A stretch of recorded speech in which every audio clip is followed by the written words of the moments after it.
guys, my name is Ashley Kehr at Wealth from Rentals on Instagram and also the co-host of the BiggerPockets Real Estate Rookie Podcast. And I am so excited because James Dainard brought me here to my first flip and it is almost done. Almost done after 6 months. Yes. So thank you guys for following us on ProjectRE as we have gone through this whole My First Flip video series. And also check out James on the Market, the newest BiggerPockets podcast.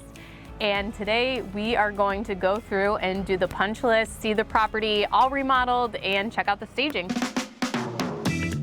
That's what we do. We make dreams happen. Work with the right people, buy the right deal first. One of my favorite topics, money. Past 6 months, we've gone through the whole scope of work. We've got the whole renovation done. To kind of recap, we originally bought this property for $752,000.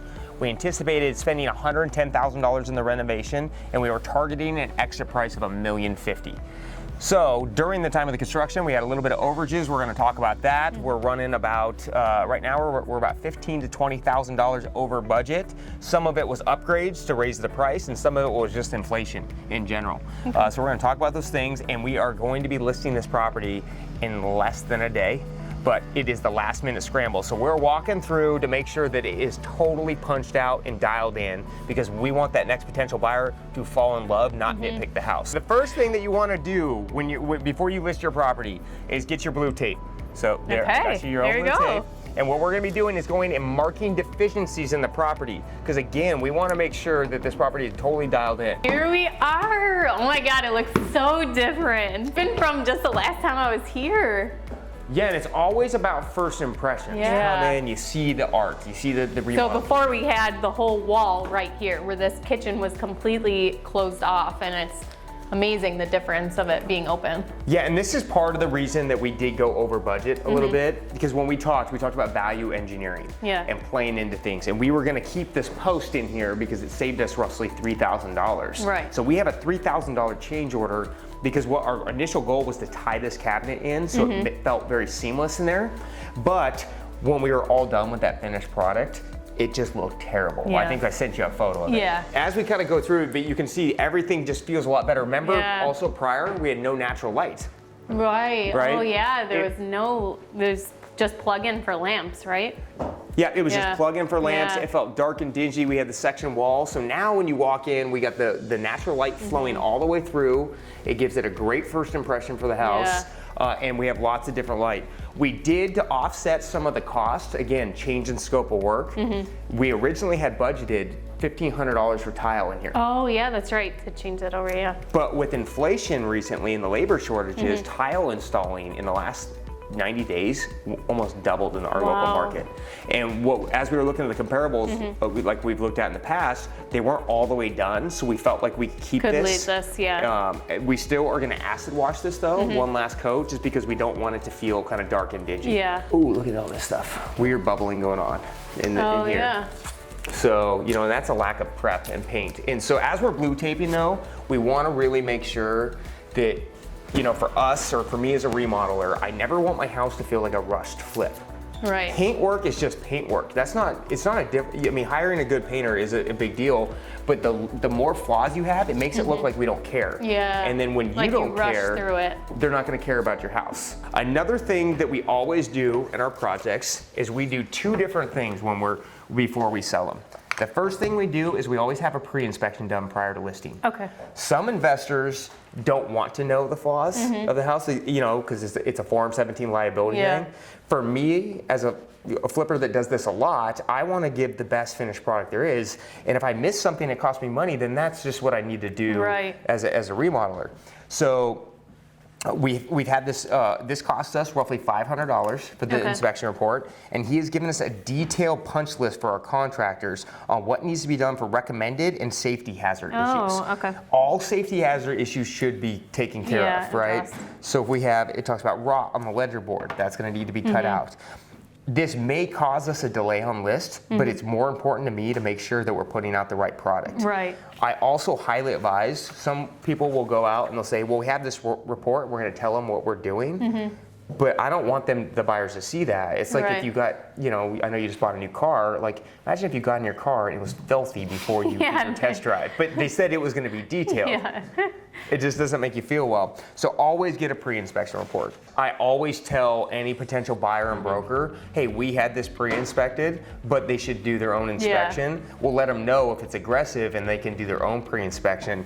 But any buyer should always do their own, because my inspector might see it differently than other inspectors. People miss things, and then I don't want them coming back and going like, you gave me the report and you missed something. Where we hired a third-party individual.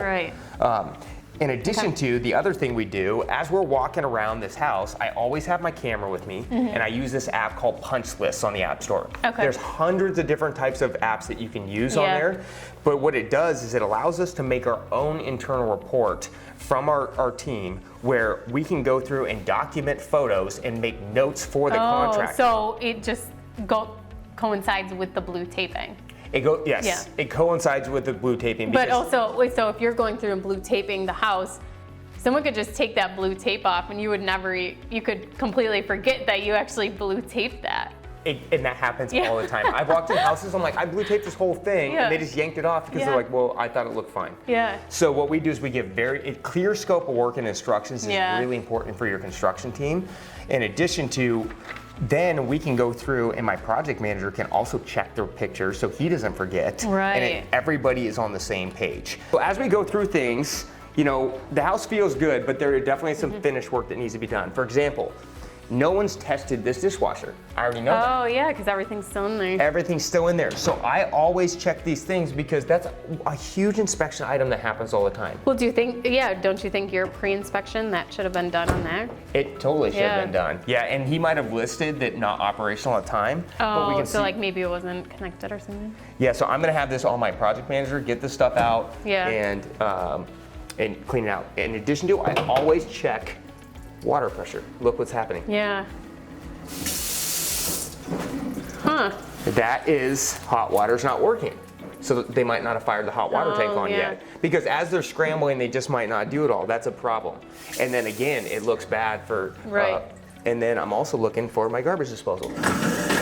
Reason being, this happens on almost every flip. They're doing stuff, things get down there, it makes this crackle noise, and so that needs to be cleaned out. Because that's a brand new garbage disposal that can get burned out. So it's more than just documenting the flaws, it's also checking those little things. So this is kind of like what we do for short-term rentals, where you go in and you almost pretend you're like living in the property, or you do stay in the property and test everything and try it out, so that when your guests come, you know that everything's working and how it would be run. Like, we'll go to a short-term rental and actually take a shower, like run through everything that, you know, somebody who's staying there as your guest would do. So that's kind of what you're doing, is going through and making sure everything's operational. Yeah, because the last thing we want, especially as the market's slowing down right now with interest rates, is a buyer to go, I love this house, bring my pre-inspector out. And they have 20 punch list items before they leave their living room and kitchen. It makes us look bad. It makes us like we don't care. But if we already, we have paint flaws, dishwasher's not operational, hot water's not on, range isn't on. And so all these things right here, this isn't fully set up either. It's new and shiny, but it's not operational. So all these things need to be worked through, because you don't want them to feel uneasy, because they might just say, you know what, I'm gonna move on to the next house. No, up there, you didn't get? Then you do it. Sure, I can. What is that in there? Good call, Remington. Oh, is that a bug? Spider. Oh, please don't be a bug. Please don't be a bug. Please don't be a bug. I really don't like bugs. All right, just plastic. So, one cool thing is, remember when we first did our first initial walkthrough, never open the fridge? Once you're done with the remodel, you can open the fridge. Open it. So again, all the plastic's in here. So there's just little things. We want people to feel like it's a lived in, like they can live in it right now. And that's kind of the part of staging it too, is that you want them to feel like, see it as livable. But if you see all the plastic in there and the fridge and stuff, it's hard to it just visualize. It feels cold. We staged the whole house. So it feels warm and lived in. Yeah, when you hire a general, sometimes the expectations of paint quality, they're like, well, it's in my bid, but they don't specify the quality. And so paint is a big deal. You never want to kind of work through it. So again, door, you can see coming right through. Lack of primer at that point. I'm checking door handles. Do they shut right? Do they not shut right? Are they banging into things? Right here, no door stop. So our door stop right here is getting hit by the towel bar. Oh, the towel rod, yeah. So someone opens it, they're gonna ding their door right away. So we need a hinge stop at this point. So these little things that matter. So as we're walking through this bedroom, it was all good. We're just doing a quick walk on this, checking for even though this is just a bedroom, I'm doing a quick walkthrough on it. You know, all the carpet looks good, the windows all cleaned up. Oh, you did? One thing that I always check too, because this is an issue sometimes, they're anchored in right. Oh, okay. I've had times where I come over and I touch it and it goes, it's like, whoa, guys, like before, remember, we had this bedroom that was very tight with no bathroom, right? And the closet came all the way out to here.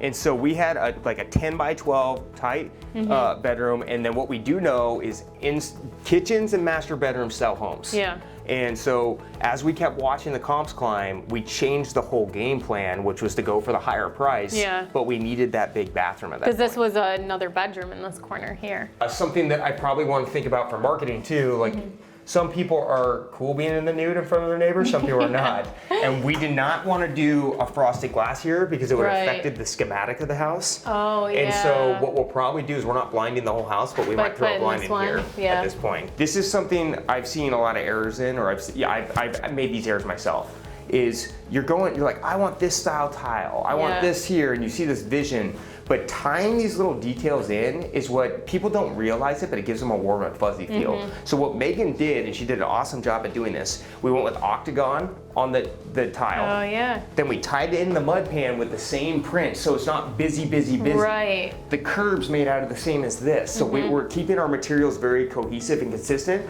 And then in our soap niche, we added that little extra flavor by matching it in. Right. Because people don't want generic too, and this doesn't cost very much more. So it's just adding those little details is what makes people fall in love with the house. Ooh, look at this. Oh yeah, off the tracks. No track. One on track. Oh, that's but it's not even screwed in, yeah. They forgot to come out and finish, right? And contractors are people. They make mistakes. Yeah. They started going, they probably had to go up and help someone else up there, and then that was kind of where it is. Come through, we staged this as an office. Part of the reason, let's look at this, the staging.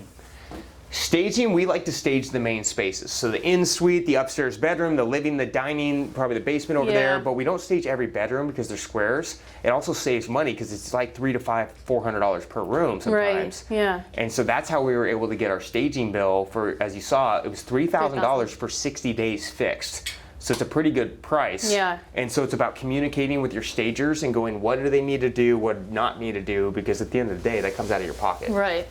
All right. Oh, wow, so different down here. Lots different. No more toys down here for you to play with. No more extracurricular activity. We took all the wood paneling off the house, all the way through. One thing that we did do to save a little bit of money on our budget, because we couldn't salvage the brick. It was like the cement brick, and we couldn't play into it. And so this is a very cheap way to do it, is we just put some shiplap on. We got this actually at clearance at the hardware store. So this cost us like $300 to do all this, and it gives it a little bit more dimension. Look at this though. Let's think about common sense for a second. Do you hook a towel on it like this? Yeah, this is where you put your robe. This is not the right holder. This is, so things like this, right? Like I don't want my buyer come and go, huh, that's an interesting idea. Feels a lot better now. Yeah, it's just like cleaned up. Yes. It's right there. Rod, that has to be fixed. Yeah. They have a drain because it's a waterproof deck. It comes down and look where it discharges. Yeah, it just that's going goes to out to discharge there. right towards your door Yeah. and flood you out. So this is something that has to get fixed. And again, you got to just think about those little things. Right now, what's going on is we have done our pre-inspection report. Our contractors are lined up to come in. They're going through all the punch list report. Yeah. Our project manager, Edgar, is going to meet them there on site, go through the whole report, and then once they said they're done, he's going to come back and meet them, and they're going to go line by line through it at that point. Once it's all done, and then we have it cleaned, then we're gonna flip it live. Okay. We are not gonna be flipping it live until it is 100% Everything done. ready, because you hopefully will get showings right away, right?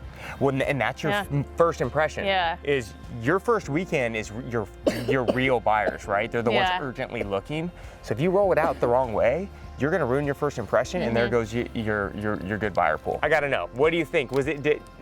When you bought this with our house, you've seen me do a lot of projects.